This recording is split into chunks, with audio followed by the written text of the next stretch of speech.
I'm Sadia, a senior Lobo ambassador majoring in acting and directing. Today, I'm going to show you all the places you need your ID to get into.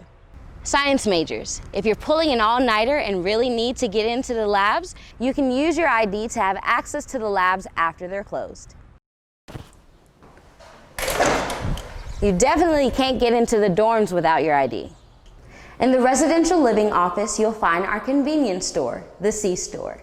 With your ID, you can either use your Lobo Bucks or cash or a credit card to buy toilet paper, tissues, cups, plates, something to drink, everything you need. You also need your ID to get into the campus pool. To enter the P. Gallego Center, which is where we have our big sporting events such as basketball tournaments, you need your student ID at the box office. You also need your ID to get into the Graves Pierce Complex, which is our recreational gym. There's basketball, weights, and indoor track and ping pong. If you're a range animal science student, you can use your ID to get into the center after hours. Go ahead. With your student ID, you get free entry to our football games at Jackson Field. Also, you can hear me sing the national anthem. To get in to see the shows at the outdoor Coconut Theater, you need your student ID. Come see me perform!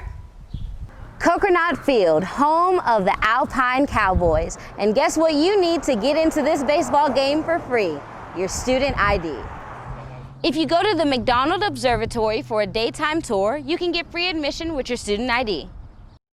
Join your fellow Sorrel students on Free Movie Mondays at the Rongwa Theater. Don't forget your ID.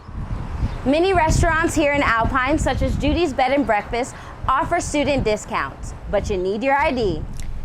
You also need your ID to get into the library. Shh.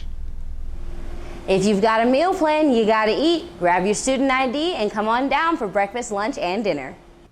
If you're bored and alone after eating dinner or lunch, come into the game room and have some fun, but you need that ID.